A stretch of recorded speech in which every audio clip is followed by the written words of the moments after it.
Ce dimanche qui suit immédiatement cette belle fête de Pâques, de la résurrection du Seigneur, pourrait être un dimanche agent secret, parce qu'il a beaucoup de noms. On le connaît sous beaucoup d'identités.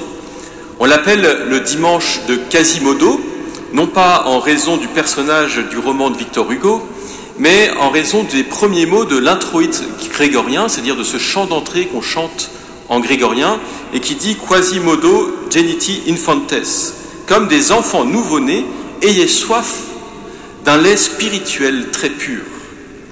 On l'appelle aussi le dimanche in albis, c'est encore du latin, ça veut dire le dimanche en blanc, parce que jadis les baptisés de la nuit de Pâques gardaient le vêtement blanc revêtu à l'issue de leur baptême pendant une semaine, pendant cette octave pascale, et le déposaient le jour du dimanche in albis.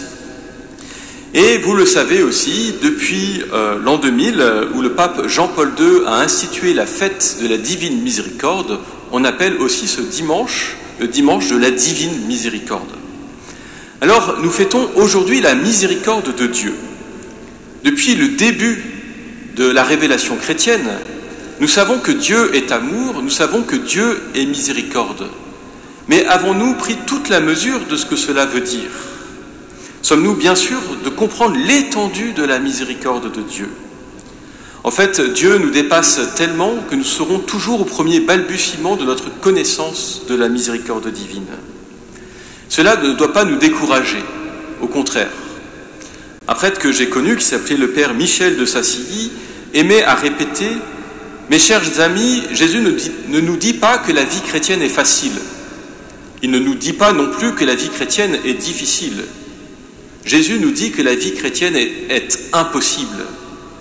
Parce que la vie chrétienne est un cadeau.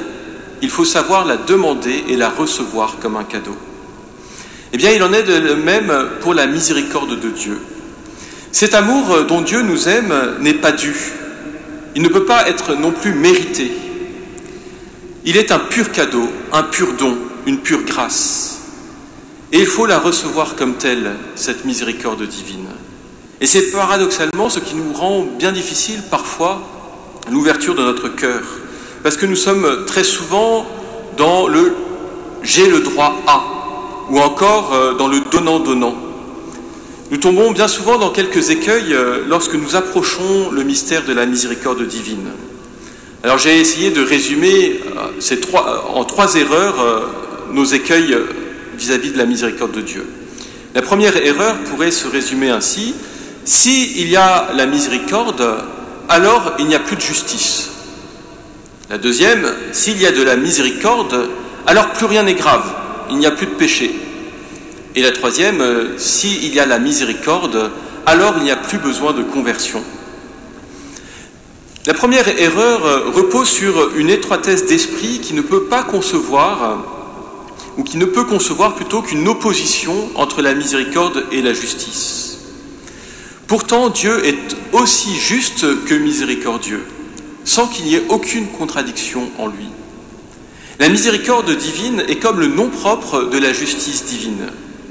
En effet, il est juste que Dieu nous ait aimés avant que nous existions. Il est juste pour Dieu de nous aimer avant que nous existions. Il est juste pour Dieu de nous aimer au point de nous donner tout ce que nous avons et tout ce que nous sommes.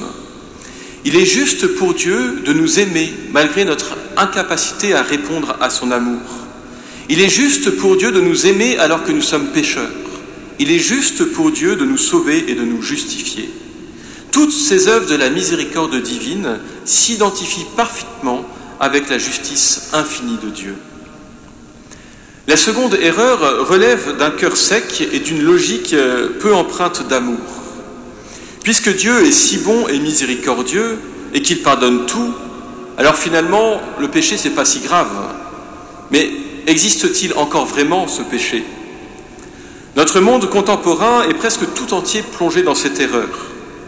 Cette conception présomptueuse de la miséricorde divine finit par éliminer toute référence à Dieu et en éliminant Dieu, finalement de supprimer aussi la miséricorde. On observe que bien souvent, plus on est laxiste avec le péché, plus on est intransigeant envers le pécheur. Alors que Dieu, c'est tout le contraire. il est sévère à l'encontre du péché, mais extrêmement miséricordieux envers le pécheur. À tout péché, miséricorde. Là où il n'y a pas de péché, il ne peut pas non plus y avoir de miséricorde. La troisième erreur dérive d'une paresse de nanti. Puisque Dieu nous pardonne nos péchés aussitôt, alors pourquoi changer? Pourquoi se convertir? Pourquoi ne pas redemander pardon et à nouveau être pardonné? Eh bien, raisonner de la sorte, c'est n'avoir rien compris à notre vocation, qui consiste précisément à faire bon usage du temps qui nous est donné pour progresser dans l'amour, c'est-à-dire dans notre ressemblance à ce Dieu infini d'amour et de miséricorde. Et cela ne peut se faire pour nous, qui sommes humains, qui sommes pécheurs, que par des conversions successives. Alors ces trois erreurs mises de côté, comment comprendre avec la justesse la miséricorde de Dieu?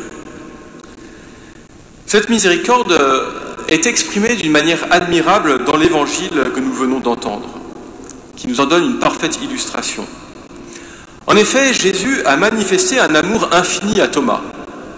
Il l'a créé, il l'a choisi pour l'être l'un des 12, il l'a choyé, il l'a enseigné pendant 3 ans, les 3 ans de sa vie publique, et il a été jusqu'à donner sa vie sur la croix pour Thomas, et même lui faire l'honneur de lui apparaître en tant que ressuscité. Sauf que devant cette déferlante d'amour, Thomas ne comprend pas, ne veut pas et n'est pas là. Il n'est pas là au pied de la croix, et il n'est pas là non plus à ce premier rendez-vous le jour de Pâques, où Jésus voulait apparaître aux 12, mais il en manquait un, Thomas qui était ailleurs. Thomas ensuite refuse de croire. Il refuse de croire ses frères apôtres, mais pire, il refuse de croire le Seigneur lui-même qui avait annoncé sa résurrection. Et que fait Jésus? Jésus continue à aimer Thomas, à l'aimer de cet amour de miséricorde qui ne s'arrête ni à la misère, ni à l'offense.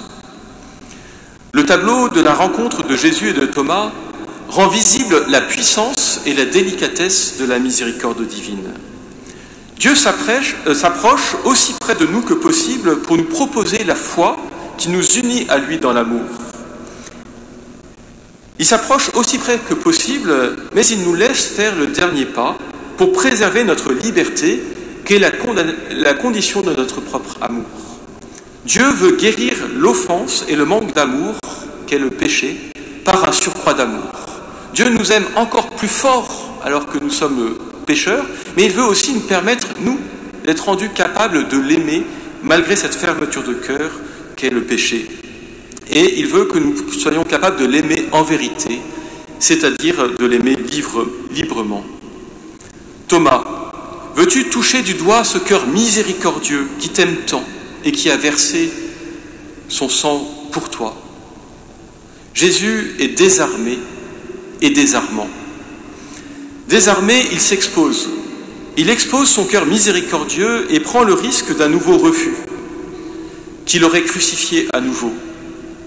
Désarmant, un tel amour ne peut que briser la haine, le refus de la confiance et la résistance de la raison. Chers fidèles, en cette fête de la divine miséricorde, laissez-vous aimer par le Seigneur, quels que soient vos péchés, vos raideurs, vos fermetures de cœur. Laissez-vous désarmer par cette miséricorde qui s'approche au plus près de vous, à portée de main, à portée de confession, et qui n'attend que votre consentement. Heureux celui qui croit. Heureux celui qui croit sans avoir vu, mais heureux celui qui croit parce que celui qui croit voit l'amour de Dieu, voit la miséricorde divine. Au nom du Père et du Fils et du Saint-Esprit. Amen.